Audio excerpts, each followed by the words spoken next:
तो यहाँ पे दिया गया है, सेम वही क्वेश्चन है, थोड़े डिजिट बदल गए हैं, ठीक है। m1 b1 equal to m2 b2, इस फार्मूले पे इसको क्या किया गया है, रखा गया है, ठीक है। तो यहाँ पर सबसे पहली चीज आपका हो जाएगा 0.8 मल्टीप्लाई 200 और 0.4 मल्टीप्लाई b2। तो b2 इक्वल टू कितना हो जाएगा, 0.8 मल्टीप्लाई 200 वन 0.4। ये कैंसिल हो जाएगा, ये हो जाएगा आपका,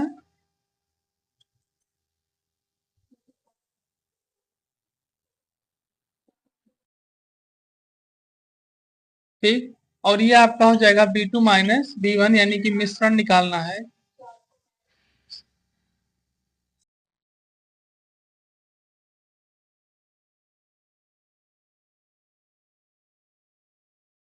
चलिए लिख लीजिए इसको, तब इसको हम फिर समझाएं, ठीक। नोट कर लिए इसको।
नोट हो गया।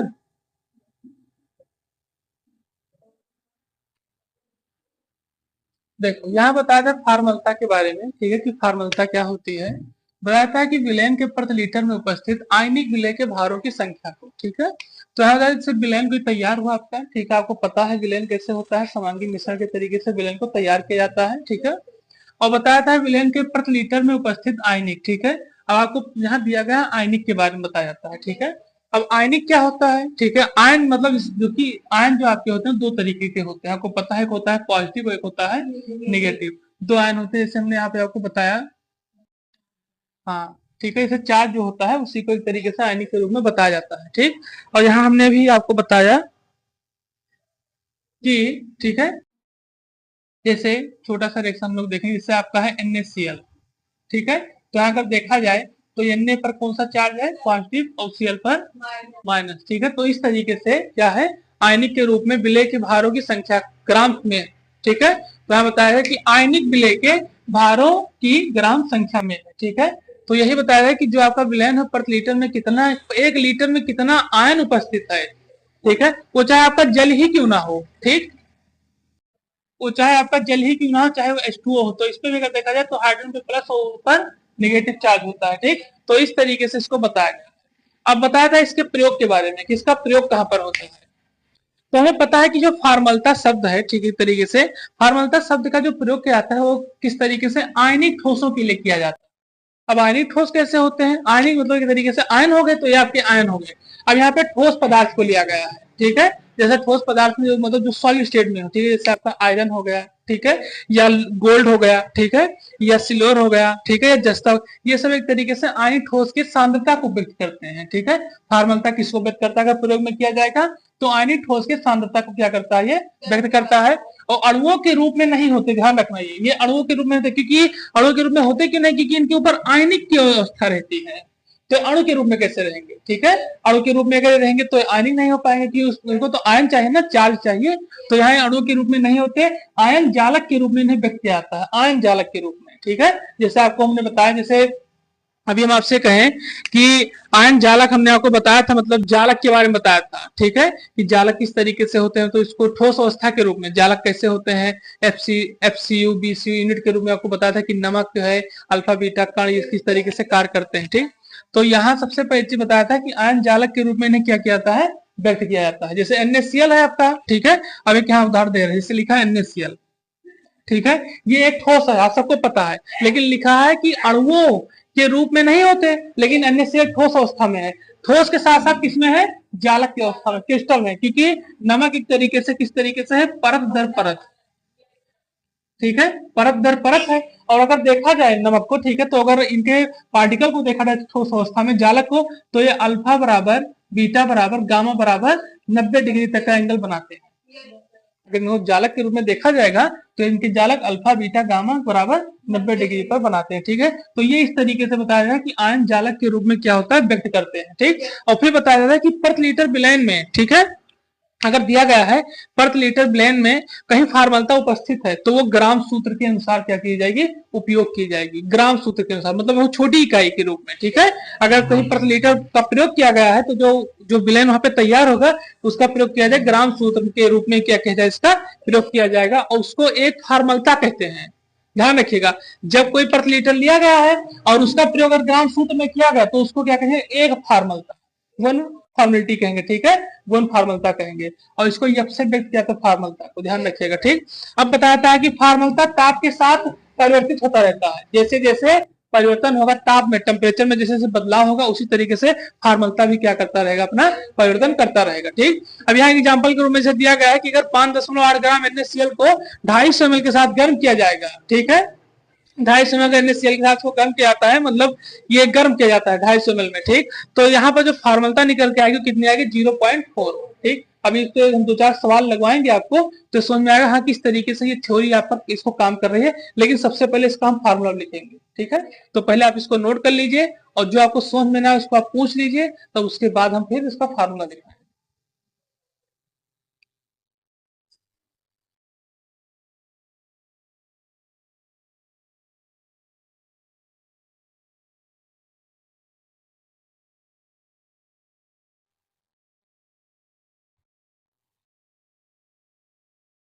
ठीक, चलिए लिखिए फार्मूला फिर।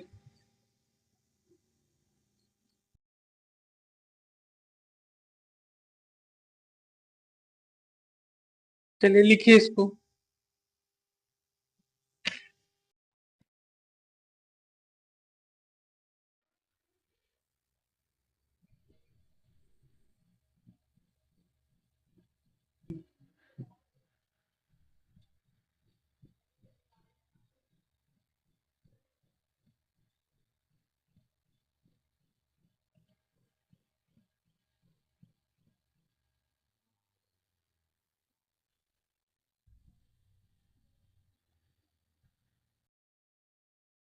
सबसे पहली चीज हम लोग इसको समझेंगे फार्मलता के फार्मूले को, ठीक है। फार्मलता के क्या समझेंगे, फार्मूले को। यहाँ बताया जाता है विलेय के ग्राम, ठीक है, जो आपका विलेय तैयार होगा, ठीक है, जो विलेय दिया जाएगा आपको, ठीक है, वो क्या होगा आपका ग्राम में होगा, माइनस सूत्र भारों की संख्या, ठीक है। अब ये सूत्र भार क्या होता है, सबसे बड़ी बात यह जानना है। ठीक, देखिए सूत्र भार जो होता है ये यहाँ भी दिया गया है, यही समझिए। देखिए सूत्र भार वो होता है, ठीक है, जिसमें जैसे जो चीज का सूत्र बनता हो, ठीक है, तो जब सूत्र तब बनेगा जब कोई प्रोडक्ट तैयार होगा। अगर एक एलिमेंट दिया तो कोई सूत्र नहीं उसका, वो तो हमें पता है एक एलिमेंट है, चाहे हाइड्रोजन हो, चाहे कार्बन हो, चाहे नाइट्रोजन हो, चाहे फास्फोरस, कुछ भी हो। ठीक, लेकिन जब सूत्र बनेगा, जैसे मान लीजिए हमने कहा यहाँ पर कि Na+Cl, तो दो एक प्रोडक्ट है, एक है सोडियम, एक है क्लोरीन, लेकिन जब इनके आयनों का वो होगा, क्या होगा, आदान प्रदान होगा, तो एक रासायनिक उत्पाद, मतलब रासायनिक प्रक्रिया में आदान प्रदान होता है, तभी क्या होता है, उत्पाद तैयार होता है। आपका क्या तैयार हो जाएगा, NaCl। अब ये NaCl एक सूत्र बन गया। अब इसी का हमें भार देखना है, और कौन सा भार देखना है, परमाणु भार देखना है। ठीक है, तो हमें पता है कि सोडियम का परमाणु भार कितना होता है, 22.99, परमाणु क्रमांक नहीं, परमाणु भार। ठीक, और उसी तरीके से क्लोरीन का कितना हो जाएगा, हाँ करीब 35 के होगा। ठीक है, 35.55 या फिर 45 ऐसे हो सकता है। ठीक, इसको जब जोड़ दिया जाएगा तो जितना आएगा, ठीक है, वही सब क्या होगा, सूत्र भार होगा। तो यहाँ जो दिया गया है सूत्र भारों की संख्या, ठीक है, तो सूत्र भार आपका इसी तरीके से तैयार होता है। समझ में आया? ठीक, फिर आगे दिया गया दूसरा फार्मूला, आयनिक विलेय का भार, किसमें, ग्राम में, जो कि दिया ही गया, लेकिन ध्यान रखिएगा यहाँ दिया गया है विलेय के ग्राम में, और यहाँ दिया आयनिक विलेय का भार। अब यहाँ आयनिक विलेय का भार देखना, जैसे इसमें जो आयन है, ठीक है, इनके भार के अनुसार इसको क्या करना है, यहाँ पर रखना है, किसमें रखना है, ग्राम में। ठीक, और फिर दिया गया कि विलेय का ग्राम में, और माइनस सूत्र भार, सूत्र भार आपका इसको जोड़ने पर आएगा। ठीक है, और गुणे विलायन का आयतन लीटर में। ठीक, तो ये फार्मूला आपका है फार्मलता का। ठीक है, दोनों फार्मूला है, और यही दो फार्मूला के फार्मलता में है। ठीक है, इसको आप नोट कर लीजिए। ठीक, और जो समझ में इसको बताया, नहीं तो फिर हम आगे शुरू करें।